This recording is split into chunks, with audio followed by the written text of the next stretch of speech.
का स्वदेशी उत्पादन 70 लाख टन बढ़ाने के लिए 6 उर्वरक संयंत्रों का उद्धार किया जा रहा है।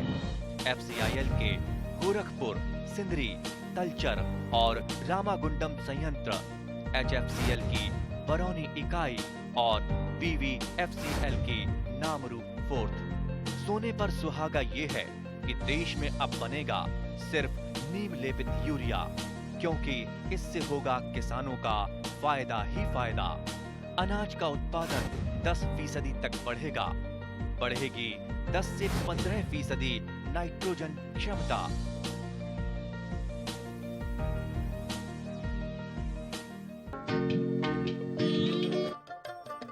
বৰ্তমানে দেখা দিয়া স্বাস্থ্যজনিত সমস্যা আমাৰ ৰাসায়নিক পদ্ধতিৰে উৎপাদিত কৰা কৃষিজাত সামগ্ৰীৰ ব্যৱহাৰৰ পৰাই বেছিভাগ হোৱা বুলি বিভিন্ন মাধ্যমত প্ৰকাশ পাই আহিছে। কৃষকসকলেও ৰাসায়নিক কৃষি পদ্ধতিৰ বিকল্প বিচাৰিছে যদিও বিকল্প হিচাপে জৈৱিক কৃষি বা প্ৰাকৃতিক কৃষি পদ্ধতি গ্ৰহণ কৰিব পাৰে। জৈৱিক কৃষি আৰু প্ৰাকৃতিক কৃষিৰ তুলনা কৰিলে দেখা যায় যে প্ৰাকৃতিক কৃষি পদ্ধতিত গাঁও তথা ঘৰত থকা বহু সামগ্ৰী আমি ব্যৱহাৰ কৰিব পাৰোঁ, যাৰ ফলত কৃষকৰ সামগ্ৰী ক্ৰয়ৰ খৰচ কম হ'ব। উৎপাদিত সামগ্ৰীবোৰো স্বাস্থ্যসন্মত আৰু সুস্বাদু হয়। প্ৰাকৃতিক কৃষিৰ বাবে বাছনিকৃত পথাৰত প্ৰথমবাৰ অভিজ্ঞতাৰ বাবে তুলনামূলকভাৱে কম মাটিত প্ৰাকৃতিক কৃষি পদ্ধতিত কৰিব পাৰে। এইখিনিতে প্ৰাকৃতিক কৃষিৰ নীতিসমূহৰ এক আভাস লওঁ। 365 দিনৰ জৈৱ বৈচিত্ৰ্য আৱৰণ, বৈচিত্ৰ্যময় শস্য আৰু গছ-গছনি, কৃত্ৰিম সাৰ, কীটনাশক, ঘাঁহনিনাশক, অপতৃণনাশক আদি নিষিদ্ধ। অনুঘটক হিচাপে জৈৱিক উদ্দীপক ব্যৱহাৰ, থলুৱা বীজৰ ব্যৱহাৰ, পশুপালন যোগ দিয়া, উন্নত কৃষি পদ্ধতি আৰু উদ্ভিদজাত দৰৱৰ জৰিয়তে কীট পতংগ নিয়ন্ত্ৰণ। প্ৰাকৃতিক কৃষিত দেশী গাইৰ গোবৰ আৰু দেশী গাইৰ গোমূত্ৰক মূল ভিত্তি কৰি জীৱামৃত, বীজামৃত তৈয়াৰ কৰিব লাগে। পথাৰত থকা বনবাদবোৰ আগতীয়াকৈ হাল মাৰি মাটিত মিহলাই দিব লাগে। খেতি কৰাৰ আগতে পথাৰত পানী দিলে বনপাতবোৰ গজি উঠিব, তেতিয়া পুনৰ হাল মাৰি মাটিত মিহলাই দিলে সেইবোৰ পিছলৈ হিউমাছলৈ পৰিৱৰ্তন হ'ব, যি খেতিৰ মূল অস্ত্ৰ। জীৱামৃত তৈয়াৰ কৰিবলৈ সকলো কৃষকে ল'ব লাগে, কিয়নো জীৱামৃতৰ পৰা ঘন জীৱামৃত তৈয়াৰ কৰিব পাৰি। ঘন জীৱামৃত পথাৰত প্ৰয়োগ কৰিবলৈ সহজ আৰু কম খৰচী। চমুকৈ ঘন জীৱামৃত তৈয়াৰ কৰা পদ্ধতিটো হ'ল শুকান গোবৰ সাৰখিনি গুড়ি কৰি লৈ 10% হিচাপত, অৰ্থাৎ 100 কিলোগ্ৰাম শুকান গোবৰৰ গুড়ি হ'লে তাত কমেও 10 লিটাৰ জীৱামৃত মিহলাই লৈ 2-3 দিন গাপ দি ৰাখি ছাঁ শুকুৱাই পথাৰত ছটিয়াই হাল মাৰি মিহলাই দিব লাগে।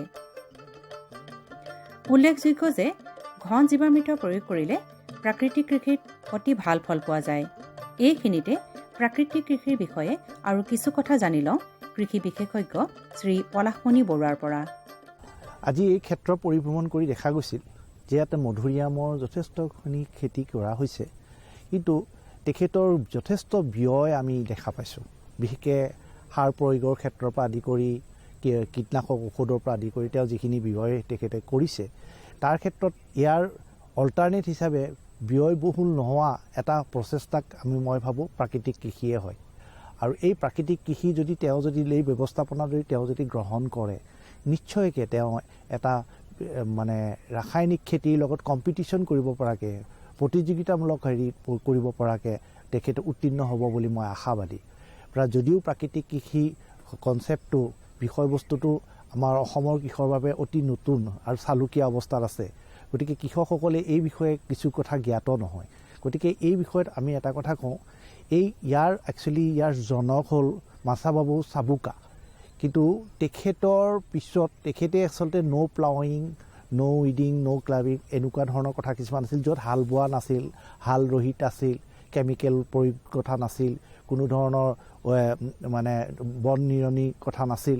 কিন্তু ইয়াক পিছত সংস্কাৰ ৰূপত নতুনকৈ সুভাষ পালেকাৰ চাবে তেখেতে ইয়াক আহি ভাৰতবৰ্ষত আহি এটা পপুলাৰ ষ্টেটত গঠন কৰিলে আৰু এতিয়া দেখা গৈছে বিশেষকৈ পশ্চিম ভাৰতৰ প্ৰায়বোৰ কৃষকে প্ৰায় 55 লাখৰ অধিক হ'ব কিজানি তেওঁলোকে এই প্ৰাকৃতিক কৃষি পন্থাটো লৈছে। আচলতে এই প্ৰাকৃতিক কৃষিটো মূলতে ক'বলৈ গ'লে ই আচলতে শূন্য বাজেটৰ খেতি, অৰ্থাৎ ইয়াতে কোনো ধৰণৰ কৃষকৰ নিজৰ পকেটৰ পৰা নিজৰ ভিতৰত তেখেতৰ কোনো ব্যয় নহয়। গতিকে এই খেতিতে থকা বস্তুকে ব্যৱহাৰ কৰি তেওঁ প্ৰাকৃতিক কৃষি কৰিব পাৰে। তাৰ বাবে তেওঁলোকে 4টা স্তম্ভ পাৰ হ'বলৈ কৈছে। এটা হ'ল বীজামৃত। বীজামৃতত বীজ শোধন প্ৰক্ৰিয়াটো কৰিব লাগিব। গোমূত্ৰ 5 কেজি 5 লিটাৰ, গোবৰ 5 কেজি আৰু 20 লিটাৰ পানীৰ মিশ্ৰণত আৰু 50 গ্ৰাম চূণ। এই বস্তুটো যদি কৰে তেতিয়াহ'লে গোটেই বস্তুটোৱে বীজ শোধন হ'ব, পুলি শোধন হ'ব আৰু এই বীজ শোধন পৰিশোধন হোৱাৰ উপৰিও গছৰ বীজৰ যিটো জীৱিকা শক্তি সি বৃদ্ধি কৰাত ই মানে বিশেষকৈ বীজামৃতে যথেষ্ট অৰিহণা বিশেষকৈ হৰমনবিলাকৰ গঠন সক্ৰিয়তা হৈ পৰে। আৰু তাতকৈও ডাঙৰ কথা হ'ল কি এই বীজৰ লগত যেতিয়া বীজ শোধন হয় তেতিয়াহ'লে কস্মিক এনাৰ্জি যিটো নৈসৰ্গিক ৰশ্মি বুলি কোৱা হয় অসমীয়াত, সেই নৈসৰ্গিক ৰশ্মি আহৰণত বীজৰ ক্ষমতা বৃদ্ধি হয় আৰু বীজ যেতিয়া শোধন হ'ব তেতিয়াহ'লে মাটিবাহক যিবিলাক বেমাৰ আজাৰ আমি সাধাৰণতে কৃষি ক্ষেত্ৰত দেখোঁ বেমাৰ আজাৰ হয়, সেই বেমাৰ আজাৰবোৰ লগতে পোক পৰাৰ উপদ্ৰৱো বহুলাংশে কমি আহিব। গতিকে ই এটা ডাঙৰ সুন্দৰ প্ৰচেষ্টা। ইয়াৰ পিছতে আছে জীৱামৃত। গতিকে জীৱামৃততো আমি সেই একেখিনি বস্তুকে আমি ল'ব লাগিব। ইয়াতে যদি 200 লিটাৰ এটা ড্ৰামত যদি লওঁ 180 লিটাৰ পানীৰ মিশ্ৰণৰ লগত 10 লিটাৰ থলুৱা গৰুৰ মূত্ৰ আৰু 10 কেজি 8 পৰা 10 কেজি গোবৰ আৰু লগতে 2 কেজি গুড় নতুবা কুঁহিয়াৰ ৰসো হ'ব যদি কুঁহিয়াৰ ৰস আছে, গুড় আৰু 2 কেজি বেচন, মানে যিটো বেচন মাহজাতীয় গুড়িৰ ভিতৰতে ধৰক মাটিমাহ বুট মাহৰ গুড়ি হ'লেও মিশ্ৰণত 2 কেজি গুড় দি এই মিশ্ৰণটো প্ৰস্তুত কৰি ল'ব লাগে আৰু ইয়াক 48 পৰা 72 ঘণ্টা আমি ৰাখিব লাগে। এই সময়ত আমি দেখা পাওঁ যদি ইয়াক আমি যদি ঘড়ী কাটাৰ দিশত যদি ঘূৰণ প্ৰক্ৰিয়া কৰোঁ ফাৰ্মেণ্টেশ্যন প্ৰচেছটো, তেতিয়া আমি দেখিবলৈ পাওঁ তেতিয়া ইয়াক দ্ৰৱীভূত আৰু লগতে আৰু এটা বস্তু আমি ক'ব লাগিব যে মাটি অন্ততঃ দুমুঠিমান মাটি, এই ক্ষেত্ৰত এটা কথা ক'বলৈ ভাৰ্জিন ছইল বুলি এটা শব্দ মই ব্যৱহাৰ কৰিব খুজিছোঁ। যিহেতু মাটি সংস্কাৰ মাটিটোতো তাৰমানে বহুতখিনি অনুজীৱৰ থাকে, গতিকে এই ভাৰ্জিন ছইল মাটিখিনি আমি সংগ্ৰহ কৰিব পাৰোঁ বেলগছৰ তলত, তুলসী গছৰ তলত, আহঁত গছৰ তলৰ মাটি বা বটগছৰ তলৰ মাটিৰ পৰা আমি এই মাটিখিনি যদি সংমিশ্ৰণ কৰি পেলাই আমি ল'ব পাৰোঁ, তাৰপিছত যদি এই প্ৰক্ৰিয়াটো যদি 48 পৰা 72 ঘণ্টা আমি ৰাখি লগতে কিম্বন প্ৰক্ৰিয়াত ৰাখি যদি আমি দুবাৰকৈ তাক যদি ঘড়ী কাটাৰ দিশত যদি আমি ঘূৰাই থাকোঁ তেতিয়াহ'লে ই নৈসৰ্গিক ৰশ্মিও আহৰণ কৰিব আৰু লগে লগে হৈ পৰিব খেতিৰ বাবে। বিশেষকৈ যিবিলাক খেতিত আচলতে আমাৰ জীৱাণু আছে সেই জীৱাণুবিলাক সক্ৰিয় অৱস্থাত এতিয়া নাইকিয়া হৈ গ'ল। যিহেতু 70 দশকত আমি যি গ্ৰীণ ৰিভলিউশ্যন আমি কৰিছিলোঁ, সেই 70 দশকত গ্ৰীণ ৰিভলিউশ্যনৰ সেউজ বিপ্লৱৰ সময়ত আমাৰ বহুতখিনি মাটি আচলতে আমি মৃতপ্ৰায় মাটিলৈ ৰূপান্তৰিত হৈছে। গতিকে এই মৃতপ্ৰায় মাটিক সক্ৰিয় ৰূপত প্ৰদান কৰিবলৈ হ'লে জীৱামৃত এটা হ'ল মহৌষধ আৰু যাৰ ফলত যাত থকা গোটেই যিখিনি সৰু সৰু জীৱাণুবোৰ আছে, যিবোৰ জীৱই পোষক দ্ৰব্যবোৰ গছৰ ওচৰলৈ লৈ যোৱাত যথেষ্ট অৰিহণা যোগাব, সেই পোষক দ্ৰব্যবোৰক গতিকে জীৱবোৰৰ যেতিয়া সক্ৰিয়তা প্ৰদান হ'ব, সক্ৰিয়তা হোৱাৰ লগে লগে তাত মাটিডৰা উৰ্বৰতা আৰু তাৰ গ্ৰহণতা বাঢ়ি যাব আৰু মাটি যেতিয়া উৰ্বৰতা বাঢ়িব লগে লগে আৰু গোটেই প্ৰক্ৰিয়াটোত গছ গছনি শস্য শ্যামলা হোৱাটো ধৰোঁ। আমি কিছুদিন আগতে গৈছিলোঁ দৰং জিলাৰ 2 নং বৰঝাৰ গাঁৱলৈ। 2 নং বৰঝাৰ গাঁৱৰ প্ৰগতিশীল কৃষক জ্ঞানেন্দ্ৰ মণ্ডলে বগৰীৰ খেতি, ড্ৰেগন ফলৰ খেতিৰ লগতে কেপচিকাম আৰু ষ্ট্ৰবেৰীৰ খেতি কৰিছে। অতি উৎসাহী কৃষক শ্ৰী জ্ঞানেন্দ্ৰ মণ্ডলে ষ্ট্ৰবেৰী আৰু কেপচিকামৰ লগত মাল্টা নামৰ কমলাজাতীয় ফলৰ পুলি আৰু আপেলৰ পুলিও লগাইছে। আমি জানো যে ষ্ট্ৰবেৰী বৰ লাভজনক খেতি আৰু এই খেতি অসমত যথেষ্ট ভাল হয়। ষ্ট্ৰবেৰী সাধাৰণতে মুকলি পথাৰত কৰা হয়। ষ্ট্ৰবেৰীৰ বাবে মাটিভাগ ওখ, পানী জমা নোহোৱা, জৈৱিক সাৰপুষ্ট হ'ব লাগে। ইয়াৰ বাবে কেঁচু সাৰ আৰু পচন সাৰ প্ৰয়োগ কৰিব লাগে। ষ্ট্ৰবেৰী ৰোৱা উপযুক্ত সময় নৱেম্বৰ মাহ। ষ্ট্ৰবেৰী সাধাৰণতে 1 মিটাৰ বহল ভেটি বনাই 2টা শাৰীত লগাই যদিও ষ্ট্ৰবেৰীৰ লগত কেপচিকামৰ খেতি কৰিলে দূৰত্ব সুবিধা অনুযায়ী দিয়া হয়। ষ্ট্ৰবেৰী খেতিত মাটি ঢাকনি বা আচ্ছাদন কলা পলিথিনেৰে দিয়া হয় যদিও খেৰেৰেও দিব পাৰি। গতিকে আহক ষ্ট্ৰবেৰী আৰু কেপচিকামৰ খেতিৰ বিষয়ে দৰঙৰ চিপাঝাৰ উন্নয়ন খণ্ডৰ কৃষি বিভাগৰ খণ্ড প্ৰযুক্তি প্ৰবন্ধক শ্ৰী শংকৰ নাথে কি কয় শুনো। যিবিলাক আমাৰ বহুবৰ্ষী উদ্যান শস্যৰ খেতি থাকে, যেনে কমলা হওক, মাল্টা হওক বা মৌচুমী হওক, এনেকুৱা ধৰণৰ খেতিৰ লগত আমি অধিক উৎপাদনৰ কাৰণে আৰু কৃষকৰ অধিক আয় ব্যৱস্থা কৰাৰ কাৰণে কিছু মিশ্ৰিত কৃষিৰো আমি ব্যৱস্থা কৰিব পাৰোঁ। ঠিক তেনেকৈ ধৰক আপোনাৰ মিশ্ৰিত কৃষি বুলি কওঁতে একেদৰে মাটিতে বিভিন্ন শস্যৰ খেতি একে সময়তে কৰাটোক আমি বুজাওঁ। মিশ্ৰিত খেতিৰ ক্ষেত্ৰত আমি যদি উদাহৰণলৈ যাওঁ, তেতিয়াহ'লে ধৰক এইটো প্লটতে আমি দেখা পাইছোঁ যে ইয়াত মাল্টা খেতি লগাইছে, এইটো হৈছে মুখ্য খেতি। তাৰ লগতে যিখিনি খালী থকা মাটি, মাজৰ মাটি, সেই মাটিখিনিত তেওঁ শাৰী শাৰীকৈ ইয়াত কেপচিকাম আৰু ষ্ট্ৰবেৰী খেতি কৰিছে। আৰু কেপচিকাম আৰু ষ্ট্ৰবেৰী দুয়োটাই লাভজনক খেতি, আৰু কিন্তু ইয়াত বেলেগে আৰু নতুনকৈ এখন পথাৰৰ দৰকাৰ হোৱা নাই বা মাটি চহাবলগীয়া হোৱা নাই। একেদৰে মাটিতে আমি একেলগে খেতিখিনি কৰিব পাৰিছোঁ। ইয়াত মাল্টাটো প্ৰধান শস্য, প্ৰধান ক্ৰপ হিচাপত ইয়াত থাকিব, আৰু মাল্টাৰ যি পৰিচৰ্যা, সেই পৰিচৰ্যা বহুখিনি আমি এই মিশ্ৰিত খেতিৰ জৰিয়তে আমি কমাব পাৰোঁ। এতিয়া উদাহৰণস্বৰূপে আমি লৈছোঁ যে কেপচিকাম। কেপচিকাম খেতিখিনি কৰিবলৈ একেবাৰে সহজ, আৰু বিশেষকৈ ৰবি শস্যৰ বতৰত যদিও কৰা যায়, ইয়াত বছৰৰ গোটেইখিনি সময়তে কৰিব পৰা জাত আজিকালি বজাৰত পোৱা যায়। আৰু কেপচিকামৰ বজাৰৰ চাহিদাও বেছি, আৰু ইয়াৰ উপযুক্ত মূল্যটো বিক্ৰী হৈ আহিছে। কেপচিকাম খেতি কৰিবলৈ তেনেই সহজ, বজাৰত ইয়াৰ বিভিন্ন ধৰণৰ জাত পায়। কেলিফৰ্ণিয়া উণ্ডাৰ পাব, এলিফেণ্ট ট্ৰাংক পাব, চিলেকশ্যন 16, তাৰ উপৰিও কিছু বৰ্ণসংকৰ জাতো আজিকালি বজাৰত উপলব্ধ হৈছে। এই জাতসমূহৰ খেতি ধুনীয়াকৈ গুটি পচাই নাৰ্চাৰী বেডত পুলি বনাই লৈ তাৰপিছত মূল পথাৰত ৰোপণ কৰাৰ আগতে পথাৰখন ভালদৰে হাল মাৰি চহ কৰি ল'ব লাগে। কেপচিকাম বা ষ্ট্ৰবেৰী খেতিৰ কাৰণে গুৰুত্বপূৰ্ণ কথাটো হৈছে যে ইয়াত যিটো আচ্ছাদন বা মালচিং, সেই মালচিংটো কিন্তু একেবাৰে অপৰিহাৰ্য। মালচিং নকৰিলে পিছলৈ পৰ্যায়ক্ৰমে আপোনাৰ যথেষ্ট অসুবিধাৰ সৃষ্টি হয়। গতিকে সেইকাৰণে মালচিংটো ইয়াত কৰি ওখ ভেটি বনাই এই পুলিসমূহ ৰোপণ কৰিব লাগে। আমি যেতিয়া ভেটি বনাওঁ, আমি লক্ষ্য কৰিব লাগে যাতে মূল পথাৰতকৈ আমাৰ কমেও 4 ইঞ্চি বা 6 ইঞ্চি ওখকৈ আমি ভেটিবিলাক তৈয়াৰ কৰোঁ। এই ওখ ভেটিবিলাকত আমি প্ৰায় 2 ফুটৰ মূৰে মূৰে পুলিবিলাক ৰোপণ কৰিব পাৰোঁ, আৰু প্ৰায় 3 ফুট বা 2.5 ফুটৰ অন্তৰালত আমি শাৰীসমূহ ৰাখিব লাগে। আৰু প্ৰথমতে ৰোৱাৰ আগতে মাটিখিনি বেডখিনি বনাই লৈ ভালদৰে মাটিখিনি চহ কৰি তাত প্ৰচুৰ পৰিমাণে আমি যি পচন সাৰ বা অৰ্গেনিক সাৰ ব্যৱহাৰ কৰিব লাগে। আৰু সাৰৰ যি আমাৰ ৰাসায়নিক সাৰ যদি আমি প্ৰয়োগ কৰোঁ, তেতিয়াহ'লে কিন্তু ৰাসায়নিক সাৰ প্ৰয়োগ কৰাৰ আগতে আমি মাটিখিনি এবাৰ পৰীক্ষা কৰি ল'ব লাগে। গতিকে মাটি পৰীক্ষাৰ যিটো ফলাফল, সেই ফলাফলৰ ওপৰত নিৰ্ভৰ কৰিহে আমি ৰাসায়নিক সাৰ প্ৰয়োগ কৰিলে আমি যথাযথ যিটো আমি ফলাফল, সেইটো আশা কৰিব পাৰোঁ। ইয়াৰ লগতে মাটিখিনিৰ যি এচিডিটি বা pH যিটো, সেই pHটো নিৰ্ণয় কৰি লোৱাটো ভাল, আৰু যদি দৰকাৰ হয় তাত নিৰ্দিষ্ট পৰিমাণৰ চূণ প্ৰয়োগ কৰি ল'ব লাগে। তাৰপিছতে পুলিখিনি শাৰী শাৰীকৈ ৰোৱাৰ পিছত তাক পাতলীয়াকৈ জলসিঞ্চনৰ ব্যৱস্থা কৰাটো ভাল। আৰু যদিহে আমি প্লাষ্টিক মালচিং কৰোঁ, প্লাষ্টিক আচ্ছাদন যদি আমি ব্যৱহাৰ কৰোঁ, তেতিয়াহ'লে এই যিটো আমাৰ জলসিঞ্চনৰ যিটো আমাৰ পৰিমাণ, সেই পৰিমাণটো যথেষ্ট পৰিমাণে কমি যাব। আপোনাৰ যদি আমি প্লাষ্টিক মালচিং কৰোঁ, তেতিয়াহ'লে আপুনি মাহত এবাৰকৈ পানী দিলেও আমাৰ খেতিডৰা সুন্দৰকৈ লহপহকৈ বাঢ়ি আহিব।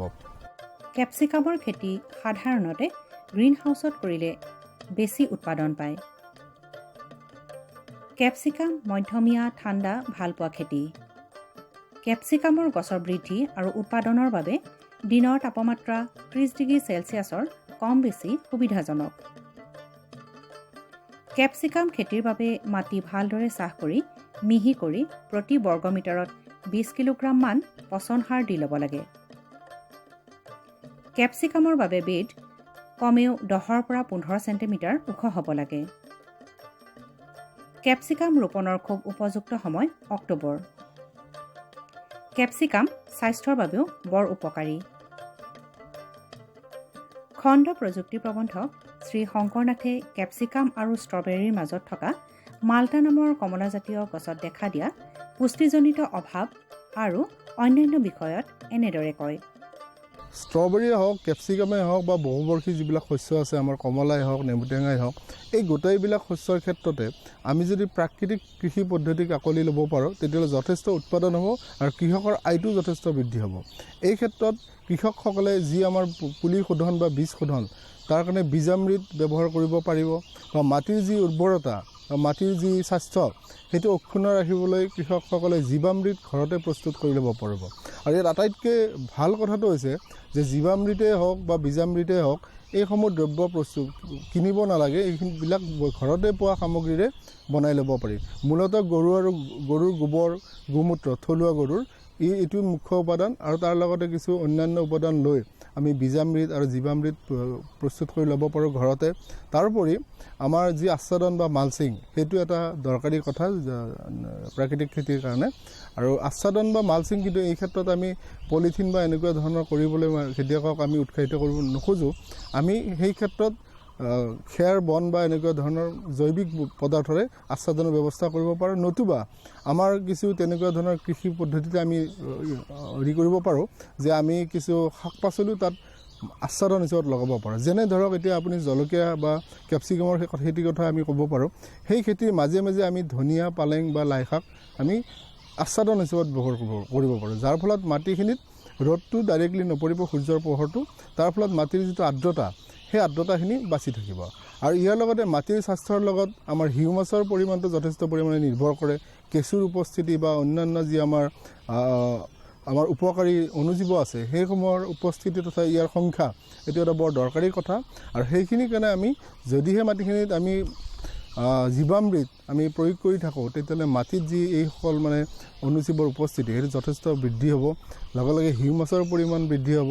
হিউমাছৰ পৰিমাণ বৃদ্ধি হোৱাৰ লগে লগে আন এটা লক্ষণীয় কথা যে আমাৰ মাটিত কেঁচুৰ সংখ্যাটো বাঢ়ি যাব। বা কেঁচুৰ যিটো এক্টিভিটি, কেঁচুৰ যিটো ক্ৰিয়াকলাপ, আমাৰ যিটো খেতিয়কৰ বন্ধু বুলি কয় আমাৰ কেঁচু, সেই ক্ৰিয়াকলাপটো যথেষ্ট বাঢ়ি যাব। আৰু লগে লগে কেঁচুৰ যিটো বংশবৃদ্ধি, সেই কেঁচুৰ বংশবৃদ্ধিটো যথেষ্ট সোনকালে বৃদ্ধি হ'ব। এইখিনি ক'লোঁ। আৰু লগতে আমাৰ শস্য ৰক্ষাৰ ক্ষেত্ৰতো আমি কোনো ধৰণৰ বিষাক্ত ৰাসায়নিক পদাৰ্থৰ ফালে আমি ধাৱমান হ'ব দৰকাৰ নহ'ব। কোনো ৰাসায়নিক পদাৰ্থ আমি ইয়াত ব্যৱহাৰ কৰিব প্ৰয়োজন নাথাকিব। তাৰ কাৰণে আমি আমাৰ প্ৰকৃতিত পোৱা বা থলুৱাভাৱে পোৱা বা ঘৰতে পোৱা যিবিলাক আমাৰ কিছু বনৌষধি আছে বা গোমূত্ৰ আছে, এনেকুৱা ধৰণৰ বস্তুৰে আমি কেইবিধমান অস্ত্ৰ বনাই ল'ব পাৰোঁ। যেনে নিমাস্ত্ৰ বনাব পাৰোঁ, আমি নিম পাতক মুখ্য উপাদান হিচাপত লৈ অগ্নি অস্ত্ৰ বনাব পাৰোঁ আৰু ব্ৰহ্মাস্ত্ৰ বনাব পাৰোঁ, নতুবা দশপৰ্ণ বনাব পাৰোঁ। এইবিলাক আমাৰ যি উপাদান আছে, অস্ত্ৰ আছে, সেইবিলাক হৈছে শস্য ৰক্ষাৰ কাৰণে। বা আমি ধৰক ভেঁকুৰ বা বেক্টেৰিয়াজনিত যিবিলাক ৰোগ, শস্য ৰোগ আছে, এইসমূহ আমি নিয়ন্ত্ৰণ কৰিবলৈ বীজামৃত আৰু দৈৰ পানী, পুৰণি দৈৰ পানী, এনেকুৱা ধৰণৰ ব্যৱহাৰ কৰিলে আমি সুফল পাব পাৰোঁ। যাৰ ফলত খেতিয়কসকলে দুই ধৰণে মানে উপকৃত হ'ব। প্ৰথমতে তেওঁলোকৰ যিটো শস্যৰ মানে যিটো উৎপাদনৰ গুণগত মান, সেইটো যথেষ্ট উন্নত হৈ থাকিব। 2 নম্বৰ, তেখেতসকলৰ যিটো ব্যয় বা তেওঁলোকৰ ইনভেষ্টমেণ্ট খেতিত, সেইটো একেবাৰে কমি গৈ পেলাই প্ৰায় জিৰোৰ সমান ওচৰা ওচৰি হ'ব গৈ পেলাই। গতিকে প্ৰাকৃতিক খেতিও এই ধৰণে কৰি, বিশেষকৈ আমাৰ শাক পাচলিৰ আৰু আমাৰ ফল মূলৰ যিবিলাক উদ্যান আছে, ফল মূলৰ উদ্যানবিলাক যদিও পুৰণাও যদি হৈছে কাৰোবাৰ, সেই ফল মূলৰ উদ্যানবিলাকো তেওঁ লাহে লাহে আমাৰ নেচাৰেল ফাৰ্মিং পদ্ধতিত তেওঁ কনভাৰ্ট কৰিব পাৰিব। একেবাৰে সহজ কথা। এই ফিল্ডত আমি যিটো দেখিছোঁ যে আমাৰ মাল্টাৰ পাতবিলাক হালধীয়া পৰিছে, সেইটো এটা ইণ্ডিকেটৰ, সেইটোৱে দেখাইছে যে গছজোপাত এটা অসুবিধা হৈছে। আৰু ইয়াৰ পাতবিলাক আমি যদি ভালকৈ চাওঁ, তেতিয়াহ'লে আমি দেখিম যে এই পাতবিলাকৰ যি মুখ্য শিৰা, সেই মুখ্য শিৰাডাল কিন্তু ধুনীয়া সেউজীয়া হৈ আছে। পাতৰ বহল পাতবিলাকৰ মাজে মাজেহে আমি হালধীয়া পৰা দেখা পাইছোঁ। গতিকে এইটোৱে সূচাইছে যে এই শস্যডৰাত ইয়াত কিছু নিউট্ৰিয়েনৰ ডেফিচিয়েঞ্চি হৈছে, মানে ইয়াত পৌষ্টিক দ্ৰব্য যিমান পৰিমাণে থাকিব লাগে, সেই পৌষ্টিক দ্ৰব্যৰ ইয়াত অভাৱ আছে। সেই অভাৱটো ইয়াত মই দেখিছোঁ যে ডাইৰেক্টলি ইয়াত আমি এটা বস্তু দেখিছোঁ, ইয়াত নাইট্ৰজেনৰ ডেফিচিয়েঞ্চি আছে। 2 নম্বৰতে ইয়াত কিছু অনুসাৰ, মেগনেছিয়াম বা তেনেকুৱা ধৰণৰ অনুসাৰখিনিৰো অলপ ডেফিচিয়েঞ্চি আছে। গতিকে এইখিনি 2 ধৰণে আমি সমাধান কৰিব পাৰোঁ। প্ৰথম কথা, ইয়াত যদি আমি কিছু পৰিমাণে আমি ধৰক মাইক্ৰ'নিউট্ৰিয়েণ্ট আমি ছাপ্লিমেণ্ট দিব পাৰোঁ ইয়াত পানীত মিহলাই মাটিৰ গুৰিত দিব পাৰোঁ, লগত NPK দিব পাৰোঁ আমি, এইখিনি মানে উদ্ধাৰ পোৱাৰ কাৰণে। আৰু যদি আমি নেচাৰেল ফাৰ্মিঙৰ জৰিয়তে কৰিব খোজোঁ তেতিয়াহ'লে ইয়াত আমি যদি প্ৰায় 7 দিনৰ মূৰে মূৰে ইয়াত যদি জীৱামৃত আমি প্ৰয়োগ কৰোঁ গছৰ গুৰিত, তেতিয়াহ'লে এই সমস্যাটো একেবাৰে সোনকালে সমাধান হৈ যাব। আশা কৰা হৈছে প্ৰাকৃতিক কৃষিৰ লগতে উপযুক্ত সময়ত ষ্ট্ৰবেৰী, কেপচিকাম ৰোপণ কৰি বনবাদ নিৰুৱাকে ধৰি প্ৰয়োজনীয় ব্যৱস্থা ল'লে নিশ্চয় কৃষক উপকৃত হ'ব পাৰিব। किसान भाइयों गांठ बांध लो, गांठ बांध लो, बात बहुत है काम की, समृद्धि के पैगाम की। मिट्टी के मिजाज को समझो, मिट्टी के हर राज को समझो, मिट्टी की तुम जांच कराओ, मुफ्त सॉइल हेल्थ कार्ड ले जाओ।